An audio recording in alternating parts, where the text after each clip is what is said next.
sore rekan-rekan semua. Pada kesempatan kali ini kita akan melaksanakan diskusi mengenai nilai-nilai dasar ASN berakhlak, khususnya untuk subtema kompeten dan harmonis dikaitkan dengan artikel berikut ini. Oke, langsung saja kita mulai. Silahkan Mbak Tuti. Menurut Mbak Tuti, apa saja tahapan kegiatannya? Terima kasih Mbak Sekar buat kesempatannya. Di sini saya akan menjelaskan tentang tahapan kegiatan yang dari berita yang kita ambil. Yang pertama itu tahapannya perencanaan zona integritas dimulai dengan deklarasi zona integritas oleh Kepala Kantor, kemudian penandatanganan fakta integritas seluruh pegawai, ketiga komitmen bersama bebas dari KKN, keempat publikasi komitmen. Kemudian tahap yang kedua itu pembentukan tim zona integritas Kanta, ketiga pembangunan 6 area perubahan, keempat pemenuhan data dukung FIU seperti bukti inovasi layanan, kelima penilaian internal, ketujuh penetapan predikat oleh semuanya. Ya, lengkap sekali ya penjabarannya Mbak Tuti ini. Terima kasih Mbak Tuti atas penjelasannya. Selanjutnya kita langsung beralih ke output. Mbak Nanda, menurut Mbak Nanda, apa sih output atau hasil kegiatan ini, Mbak? Terima kasih Mbak Sekar atas waktunya. Untuk output atau hasil dari WBBM atau wilayah birokrasi bersih dan melayani, yaitu yang pertama adanya peningkatan kualitas pelayanan publik atau masyarakat merasakan pelayanan yang lebih cepat, transparan, adil, dan tanpa biaya tambahan yang tidak sah atau pungli. Unit kerja menjadi lebih responsif terhadap kebutuhan masyarakat. Selanjutnya yang kedua itu ada pencegahan korupsi. Adanya sistem pengendalian internal yang kuat, penerapan zona integritas dan budaya kinerja yang menjunjung tinggi etika serta profesionalisme secara efektif mengurangi peluang terjadinya praktik korupsi. Dan yang ketiga, akuntabilitas kerja, yaitu setiap pekerjaan dan penggunaan anggaran menjadi lebih terukur dan dapat dipertanggungjawabkan kepada publik.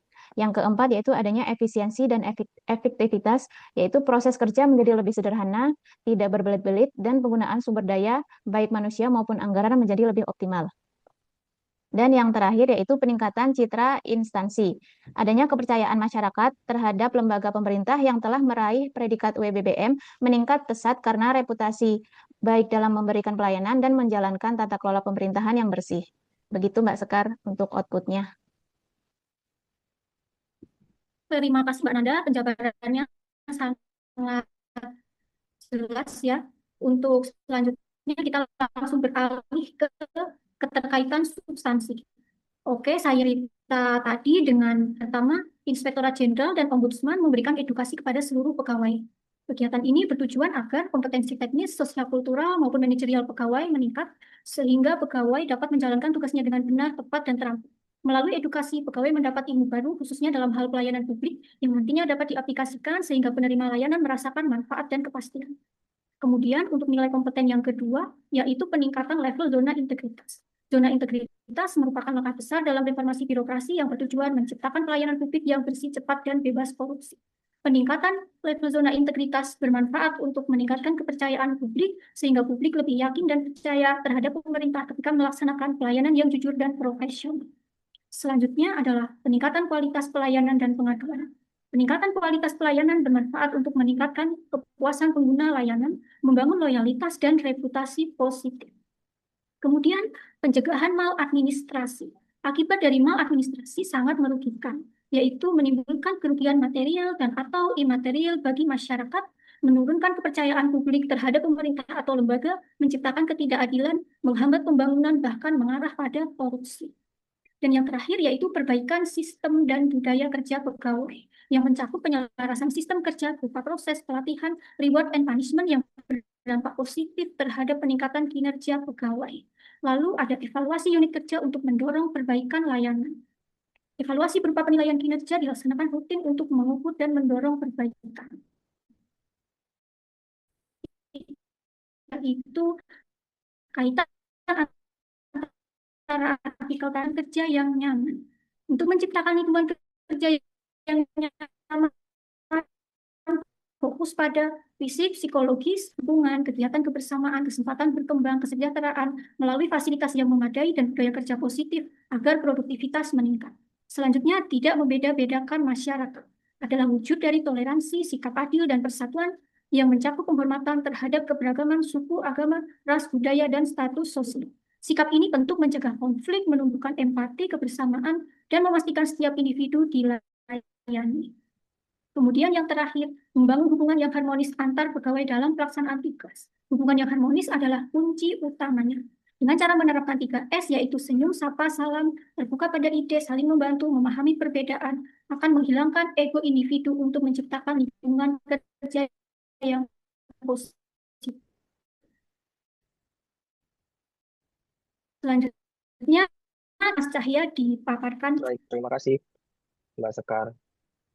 Jadi, dalam mendukung visi Kementerian ATR BPN untuk mewujudkan pelayanan pertanahan yang terpercaya dan berstandar dunia, kami berkontribusi melalui penerapan nilai dasar ASN, harmonis dan kompeten, dalam pelaksanaan program wilayah birokrasi bersih dan melayani, atau yang disingkat itu WBBM. Jadi nilai harmonis diwujudkan melalui komitmen bersama, budaya kerja berintegritas, serta semangat melayani dalam pembangunan zona integritas. Sementara itu, nilai kompeten diterapkan melalui profesionalisme, inovasi layanan, serta dukungan terhadap pemenuhan data dukung dan proses penilaian internal maupun eksternal. Pelaksanaan WBBM mendorong terwujudnya pelayanan yang cepat, transparan, adil, dan bebas dari praktik KKN, sekaligus memperkuat akuntabilitas, efisiensi kerja, dan begitu kira-kira. Selanjutnya kita beralih ke bagian terakhir, yaitu penguatan nilai organisasi. Silakan Mbak Rizky. Oke, baik. Terima kasih atas kesempatannya.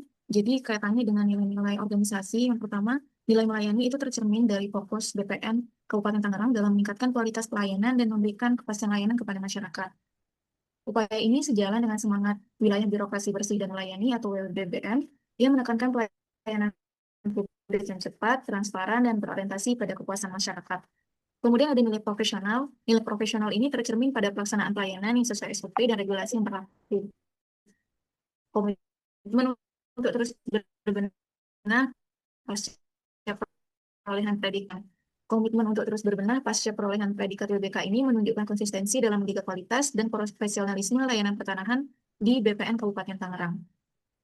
Kemudian untuk nilai terpercaya itu tercermin dari keberhasilan BPN Kabupaten Tangerang melalui predikat wilayah bebas dari korupsi atau WBK. Nah, capaian tersebut menjadi bukti nyata bahwa integritas organisasi dalam menyelenggarakan pelayanan yang bersih, jujur, dan juga akuntabel.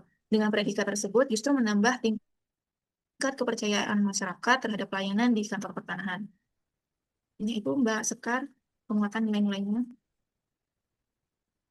Oke, terima kasih ya atas partisipasi teman-teman semua di paparannya. Jadi dapat disimpulkan bahwa nilai ASN berakhlak, khususnya untuk subtema kompeten dan harmonis, itu sangat penting. Dengan demikian dapat dipahami kompeten berarti mampu melaksanakan tanggung jawabnya. Sementara harmonis berarti selaras, serasi, rukun, dan damai. Nilai kompeten dan harmonis yang dikaitkan dengan predikat WBK dan WBBM itu demi mewujudkan institusi pertanahan yang maju, modern, berstandar dunia. Sekian yang dapat saya sampaikan, kurang lebihnya mohon dimaafkan. Selamat sore dan sampai jumpa.